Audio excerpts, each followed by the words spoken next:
नमस्ते नमस्ते नमस्ते हार्दिक स्वागत तथा न्यानो अभिवादन लोकसेवा ज्ञान सागर युट्युब च्यानल हेरेर बस्नुभएका सम्पूर्ण साथीहरूलाई आज पनि तपाईहरु समक्ष नयाँ प्रस्तुति अथवा चाहिँ नयाँ विषयवस्तु लिएर उपस्थित भएको छु। सुरुमै तपाईहरुलाई जानकारी गराउँ, यदि तपाईले चाहिँ हाम्रो च्यानलको अन्य भिडियो अथवा इन्फर्मेसन हेर्नु भएको छैन भने हामीहरुले लोकसेवा आयोगद्वारा लिइने निजामती अथवा चाहिँ अन्य सार्वजनिक संगठित संस्थानहरुको विषयगत परीक्षाको लागि आवश्यक पर्ने पाठ्यवस्तुमा आधारित रहेर कन्टेन्टहरुमा रहेर भिडियोहरु बनाएर तपाईहरु समक्ष ल्याएका छौं र यो भिडियोलाई अन्तिमसम्म हेरेर साथ दिनु होला भन्दै आजको विषयवस्तु के हो त भन्नेतर्फ प्रवेश गर्न चाहन्छौं।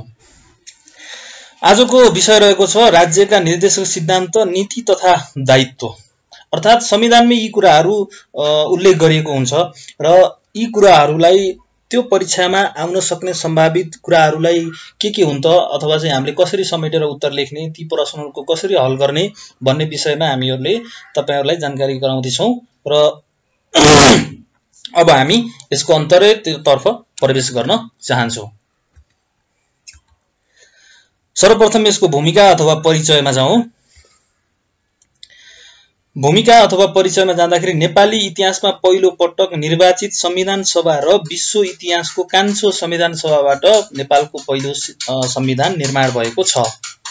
संविधान राष्ट्रको मार्गचित्र र नागरिक अधिकारको बडापत्र हो। संविधानलाई अर्को शब्दमा राष्ट्रको मार्गचित्र र नागरिक अधिकारको वडापत्र पनि भनेर परिभाषित गर्ने गरिएको छ। संविधान मौलिक सिद्धान्त वा स्थापित मापदण्डहरुको सेट हो जसले राज्य वा अन्य संगठनलाई नियन्त्रण गर्दछ। यो त्यस्तो विधि हो जुन राष्ट्रको शासनको आधार हो। यसको चरित्र र संगठनलाई निर्धारित गर्दछ र त्यसको प्रयोग विधि बताउँदछ। यो देशको सर्वोच्च कानून हो र विशेष संवैधानिक स्थिति राख्दछ। यसले विद्यमान सबै कानूनले संविधानको भावना उल्लङ्घन गरेको खण्डमा उनीहरू असंवैधानिक घोषित हुन्छन्। एउटा संविधानको पृष्ठभूमि कस्तो हो भन्ने विषयलाई चाहिँ यहाँ छलफल गरिएको छ। त्यस्तै गरी संविधानको भावना पहिलो दृष्टिमा संविधानको प्रस्तावनाबाट प्रतिबिम्बित हुन्छ, तर संविधानको चेतना राज्यका निर्देशक सिद्धान्त, नीति तथा दायित्वमा निहित हुन्छ। कुनै पनि स्वतन्त्र राष्ट्रको निर्माणमा राज्यका निर्देशक सिद्धान्त, नीति तथा दायित्वको महत्त्वपूर्ण भूमिका रहन्छ। राज्यको नीति र निर्देशक सिद्धान्त लोकतान्त्रिक संवैधानिक विकासको नवीनतम तत्त्व हुन् र यसलाई यसरी पनि बुझ्न सकिन्छ कि एउटा लोकतान्त्रिक अथवा स्वतन्त्र राष्ट्रको नवीनतम तत्त्वको रूपमा हामीले राज्यका निर्देशक सिद्धान्त, नीति तथा दायित्वलाई हामीले लिन्छौं। राज्यका निर्देशक सिद्धान्त, नीति तथा दायित्वको उद्देश्य के हो त? यो कुन उद्देश्यले संविधानमा राखिएको हुन्छ हैन? यसले कस्तो खालको उद्देश्य पूरा गर्न खोजेको छ त भन्ने विषयमा हामी प्रवेश गर्छौं। पहिलो छ राज्यको निर्देशक सिद्धान्त, नीति र दायित्वको मूल उद्देश्य व्यवस्थापिका, कार्यपालिका, न्यायपालिका, राजनीतिक दल र नागरिक समाजको सामूहिक प्रयासबाट आर्थिक एवं सामाजिक लोकतन्त्रको सिर्जना गरी लोक कल्याणकारी राज्यको स्थापना गर्नु हो भनेर यसरी भन्यो। त्यस्तै गरी संविधानको प्रस्तावनामा सबै प्रकारका विभेद र उत्पीडनको अन्त्य गर्ने, आर्थिक समानता, समृद्धि र सामाजिक न्याय सुनिश्चित गर्ने, समानुपातिक, समावेशी र सहभागितामूलक सिद्धान्तका आधारमा समतामूलक समाजको निर्माण गर्ने भनेर जुन संविधानको प्रस्तावनामा राखिएको छ, त्यो राखिएको प्रस्तावनामा राखिएको उद्देश्यलाई पूर्ति गर्नको लागि पनि राज्यका निर्देशक सिद्धान्त, नीति र दायित्वको उद्देश्य रहेको छ। त्यस्तै गरी संविधानवादका तत्त्वहरू जस्तै जनताको प्रतिस्पर्धात्मक बहुदलीय लोकतान्त्रिक शासन प्रणाली, नागरिक स्वतन्त्रता, मौलिक अधिकार, मानव अधिकार, बालक मताधिकार, आवधिक निर्वाचन, पूर्ण प्रेस स्वतन्त्रता तथा स्वतन्त्र, निष्पक्ष र सक्षम न्यायपालिका र कानून राज्यको अवधारणा लगायतका लोकतान्त्रिक मूल्य र मान्यतामा आधारित समाजवाद प्रति प्रतिबद्ध रही समृद्ध राष्ट्र निर्माण गर्ने जुन संकल्प लिएको उल्लेख गरिएको छ संविधानमा, त्यसको स्थापना गर्न राज्यलाई मार्गदर्शनको रूपमा राज्यको नीति र निर्देशक सिद्धान्तको माध्यमबाट निर्देशन दिएको छ र यो पनि उद्देश्यभित्र रहेको छ। अब राज्यका नीति निर्देशक अथवा दायित्वको महत्व के छ त भन्ने विषयमा हामी प्रवेश गर्छौं। नेपालको संविधानको भाग 4 को धारा 49 देखि 55 सम्म वर्णित राज्यको निर्देशक सिद्धान्त नीति दायित्व अर्थहीन छन् भन्ने आरोप लगाइन्छ। किनभने यी निर्देशक सिद्धान्त नीति र दायित्वहरू पूरा गर्नुपर्ने कुनै संवैधानिक र कानूनी बाध्यता पनि छैन। यिनलाई उल्लङ्घन गरे बापत कुनै दण्ड सजायको व्यवस्था गरिएको पनि छैन। वास्तवमा यिनले सरकारको शक्ति तथा क्षमताको परीक्षण गर्दछन्। केही नियमको संवैधानिकताको परीक्षण राज्यको निर्देशक सिद्धान्तलाई ध्यानमा राखेर गर्न सकिन्छ। नेपालको सन्दर्भमा संविधानको भाग 4 मा वर्णित राज्यका निर्देशक सिद्धान्त नीति र दायित्वका महत्व तपसिल अनुसार हामीले चाहिँ राख्न सकिन्छ। 1 नम्बरमा छ यी प्रावधानहरूको माध्यमबाट राज्यको मूल प्रवाहबाट वञ्चित र सीमान्तकृत कमजोर वर्गका लागि राजनीतिक, आर्थिक र सामाजिक न्यायको कानूनी व्यवस्था गर्न सकिन्छ। राज्यको मूल प्रवाहबाट वञ्चित र सीमान्तकृत कमजोर वर्गको हितमा सरकार कुनै पनि कदम चाल्न नैतिक रूपमा बाध्य पनि हुन्छ। यो नैतिक कुरा हो भनेर भनिएको छ। यी प्रावधानहरूले नागरिकहरूलाई अवसर र निजहरूको मर्यादा, राष्ट्रिय एकता र अखण्डता सुनिश्चित गर्दछन्। यी प्रावधानहरूले अन्तर्राष्ट्रिय शान्ति र सुरक्षा प्रबन्धनमा राष्ट्रको भूमिका सुनिश्चित गर्दछन् भनेर भनिएको छ। भने नेपालको संविधानको भाग 4 को धारा 50 निर्देशक सिद्धान्तहरू के छन् त भन्ने विषयमा हामी छोटकरीमा छलफल गर्छौं। नेपालको संविधानको भाग 4 को धारा 50 को उपधारा 1 मा नेपालको स्वतन्त्रता, सार्वभौमिक सत्ता, भौगोलिक अखण्डता र स्वाधीनतालाई सर्वोपरि राख्दै नागरिकको जीव, धन, समानता र स्वतन्त्रताको संरक्षण गरी कानूनको शासन, मौलिक हक तथा मानव अधिकारका मूल्य र मान्यता, लैंगिक समानता, समानुपातिक समावेशीकरण, सहभागिता र सामाजिक न्यायको माध्यमबाट राष्ट्रिय जीवनका सबै क्षेत्रमा न्यायपूर्ण व्यवस्था कायम गर्दै लोक कल्याणकारी राज्य व्यवस्थाको स्थापना गर्ने तथा परस्पर सहयोगमा आधारित संघीयताका आधारमा संघीय इकाइहरू बीचको सम्बन्ध सञ्जाल गर्दै स्थानीय स्वायत्तता र विकेन्द्रीकरणको आधारमा शासन व्यवस्था समानुपातिक सिद्धान्तलाई आत्मसात गर्दै लोकतान्त्रिक अधिकारको उपभोग गर्न पाउने अवस्था सुनिश्चित गर्न संघीय लोकतान्त्रिक गणतन्त्रात्मक व्यवस्था सुदृढ गर्ने राज्यको राजनीतिक उद्देश्य हुनेछ। अब यति लामो परिचयमा लेख्न नसके पनि नेपालको संविधानको भाग 4 को धारा 50 को उपधारा 1 मा राज्यका निर्देशक सिद्धान्तमा एक भनेको राजनीतिक उद्देश्यसँग उत्प्रेरित रहेको छ भनेर पनि लेख्न सकिन्छ छोटकरीमा लेख्दाखेरि है। यो पुरै मैले संविधानमै भएको कुरालाई टपक्क टिपेर यहाँ राखेको।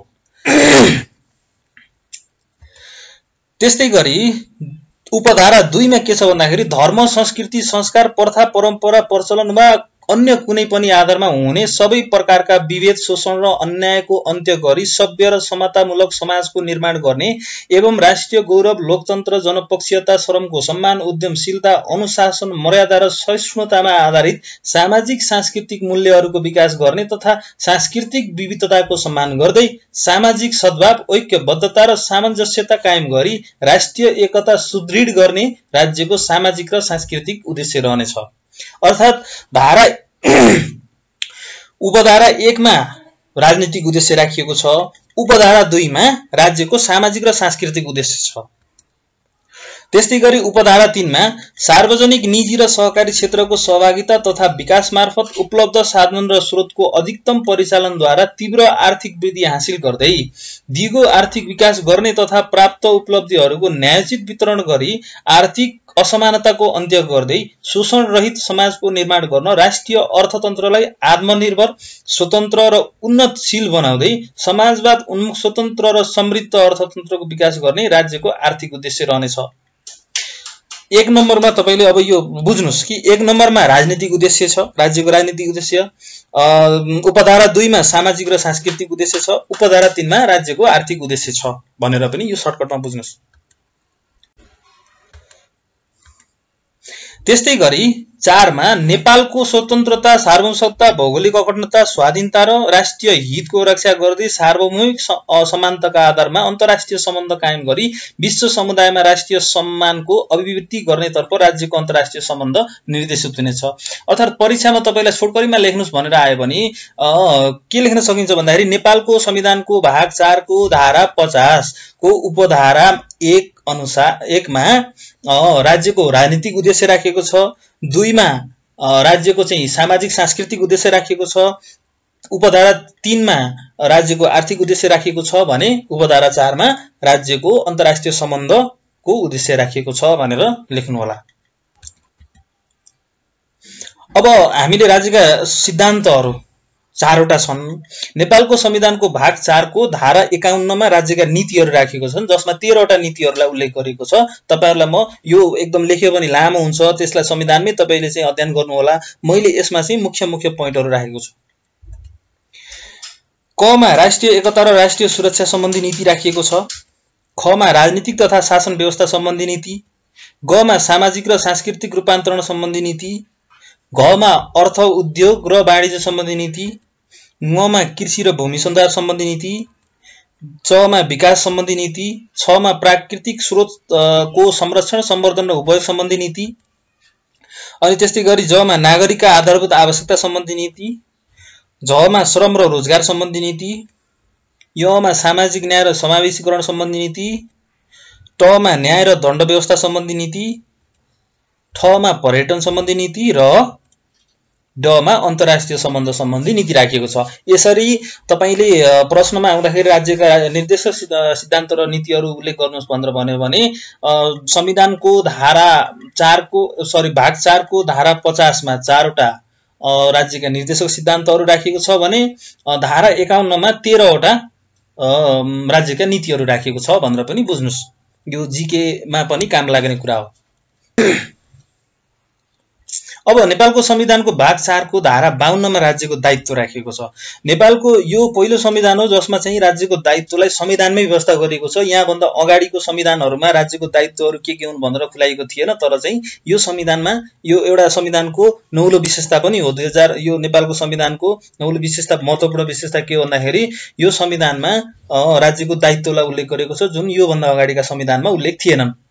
अब दायित्व के छ त भन्दाखेरि नेपालको स्वतन्त्रता, सार्वभौमसत्ता, भौगोलिक अखण्डता र स्वाधीनतालाई अक्षुण्ण राख्दै मौलिक हक तथा मानव अधिकारको संरक्षण र सम्वर्धन, राज्यका निर्देशक सिद्धान्तको अनुसरण तथा राज्यका नीतिहरूको क्रमशः कार्यान्वयन गर्दै नेपाललाई समृद्ध र समुन्नत बनाउने राज्यको दायित्व हुनेछ भनेर राज्यको दायित्वलाई यसरी उल्लेख गरिएको छ।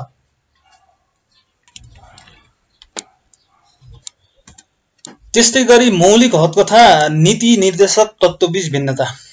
संविधानमा उल्लेखित भएका मौलिक हकहरूलाई मैले अर्को भिडियोमा राखेको छु, जसलाई तपाईले हेर्न सक्नुहुन्छ।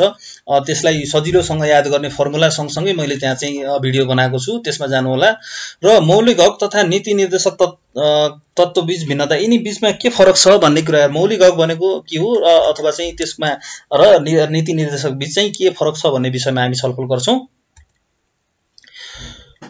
मौलिक हक भनेको ती अधिकार हुन् जुन व्यक्तिको जीवनको लागि आधारभूत हुन्छन् र संविधानले नागरिकलाई प्रदान गर्दछ र जसमा राज्यले हस्तक्षेप गर्न सक्दैन। यी अधिकारहरू कुनै व्यक्तिको व्यक्तित्वको पूर्ण विकासको लागि आवश्यक हुन्छ र जस बिना व्यक्तिले आफ्नो पूर्ण विकास गर्न सक्दैन। मौलिक हक अधिकारको उल्लङ्घन हुन सक्दैन। मौलिक अधिकार न्यायसँग छन् र समाजमा प्रत्येक व्यक्तिलाई समान रूपले प्राप्त हुन्छ। यसको व्यवस्था नेपालको संविधानको भाग 3 को धारा 16 देखि 48 सम्म गरिएको छ। मौलिक अधिकारहरू देशको संविधानले लागू गर्दछ र संविधानले नै सुनिश्चित गर्दछ। मौलिक हक तथा नीति निर्देशक तत्त्वबीच भिन्नता तपसिल अनुसार रहेका छन्। 1 नम्बरमा छ मौलिक हकले राज्यको नकारात्मक भूमिकालाई चित्रित गर्दछ र राज्यलाई केही कार्य गर्न रोक्दछ भने नीति निर्देशक तत्त्वहरूले राज्यको सकारात्मक भूमिकाको वर्णन गर्दै जनकल्याणका लागि विशेष प्रयास गर्न सिफारिस गर्दछ। नकारात्मक भनेको जस्तो राज्यले नागरिकप्रति दमन गर्न पाउँदैन है। दमन गर्यो भने तपाईको चाहिँ राज्य विरुद्ध अदालतमा जान सक्छ नागरिक, आम नागरिक। यसलाई चाहिँ यसरी बुझ्नुस्।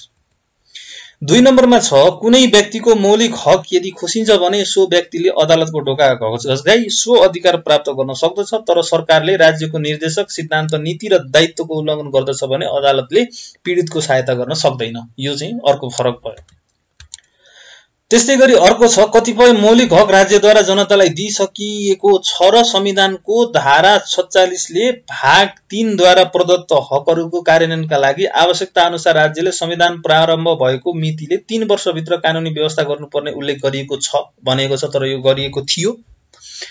जबकि नीति निर्देशक तत्त्व निर्देशात्मक हुन्छन् जसले नयाँ अधिकारको चर्चा गर्दछ, तर वास्तवमा राज्यलाई केही पनि दिन बाध्य पनि गर्दैन र नीति कार्यान्वयनको लागि कुनै समय सीमा पनि तोकेको हुँदैन। त्यस्तै गरी मौलिक हकले मुलुकमा राजनीतिक प्रजातन्त्र स्थापना गर्दछन् भने नीति निर्देशक तत्त्वहरूले देशमा सामाजिक आर्थिक लोकतन्त्र ल्याउन राज्यलाई दिशानिर्देशित गर्दछन्। अर्को छ मौलिक हकहरू कडा वैधानिक शब्दहरूमा वर्णन गरिएको छ। नीति निर्देशक तत्त्वहरू सरल सहज भाषामा उल्लेख गरिएको छ। त्यस्तै गरी मौलिक हकहरू राज्यको निर्देशक सिद्धान्त नीति र दायित्वको बीचमा संघर्षको अवस्थामा भएमा मौलिक हकहरूले प्राथमिकता पाउँदछन्। त्यस्तै राज्यको मूल प्रवाहबाट वञ्चित र सीमान्तकृत कमजोर वर्गको हितका लागि राज्यको निर्देशक सिद्धान्त नीति र दायित्वको कुनै पनि विषयका सम्बन्धमा राज्यले कानून बनाउँदा कुनै मौलिक हक संकुचित भयो भने पनि त्यो संवैधानिक हुन सक्दछ। अब राज्यका नीति निर्देशकको केही आलोचना पनि गरिएको छ। यसको कतिको आवश्यकता छ, यसको महत्त्व छ कि छैन भन्ने विषयमा यसलाई पनि हामीले बुझ्नु जरुरी छ। बहुदलीय व्यवस्था दलीय स्वार्थको कारण सरकारले राज्यको उच्च आदर्शलाई कायम राख्न नसक्ने जोखिम रहिरहन्छ। यस अवस्थामा राज्यका निर्देशक सिद्धान्त नीति र दायित्वले उनीहरूलाई को कर्तव्यको स्मरण गराउँदछन्।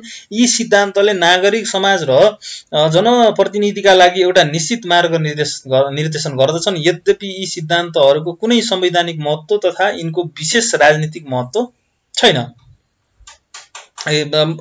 छ। यी सिद्धान्तहरूले सरकारलाई यथाभ्रष्ट हुन दिँदैनन् र संविधानमा यिनको उल्लेख निरर्थक छैन। तथापि आलोचकहरूले यी सिद्धान्तको आलोचना यसरी गरेका छन्।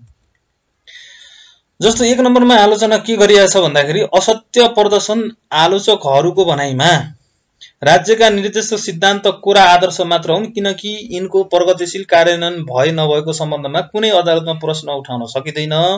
प्रोफेसर केटी साकको शब्दमा यी सिद्धान्तहरू चेकसँग मिल्दाजुल्दा छन्, किनकि बैंकले सक्षम भएको खण्डमा मात्र भुक्तानी दिन सक्दछ।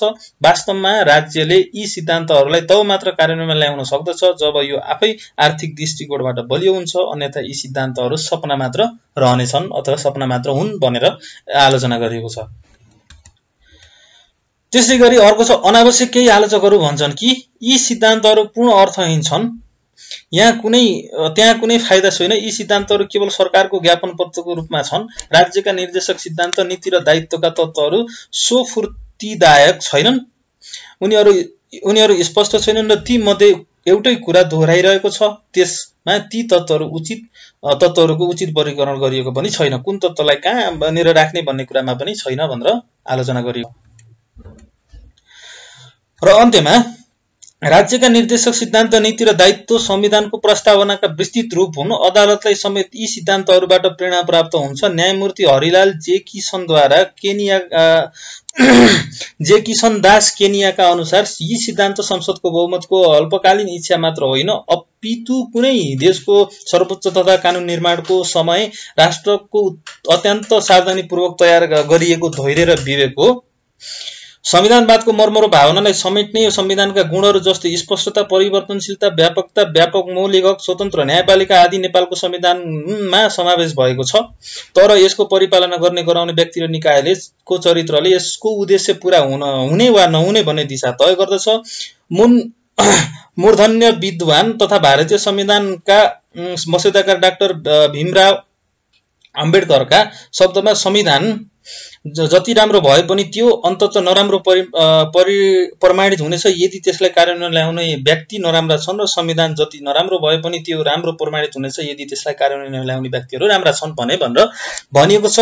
भन्दै यति बेलासम्म तपाईहरुले यो भिडियोलाई हेरेर साथ दिनुभयो त्यसको लागि तपाईहरुलाई धेरै धेरै धन्यवाद। आगामी दिनमा के कस्ता भिडियोहरुको अपेक्षा गर्नुहुन्छ कृपया तल कमेन्ट बक्समा गएर छोड्नु होला। त्यस्तै गरी अहिलेसम्म तपाईहरुले हाम्रो च्यानललाई सब्स्क्राइब गर्नुभएको छैन भने सब्स्क्राइब गर्नु होला र भिडियो राम्रो छ भने लाइक गर्नु होला। त्यस्तै गरी धेरै भन्दा धेरै साथीहरुको पहुँचमा पुर्याउनको लागि हाम्रो भिडियोलाई शेयर गर्न नभुल्नुहोला भन्दै आज तपाईहरु समक्ष बिदा हुन चाहन्छु र सँगसँगै यो भिडियोले तपाईलाई कमसे कम पनि संविधानका निर्देशक संविधानमा राखिएका राज्यका निर्देशक नीति सिद्धान्तहरु के कस्ता छन् भनेर पक्कै पनि जानकारी भयो होला भन्दै फेरि पनि तपाईहरुलाई पुनः धन्यवाद दिँदै बिदा हुन चाहन्छु।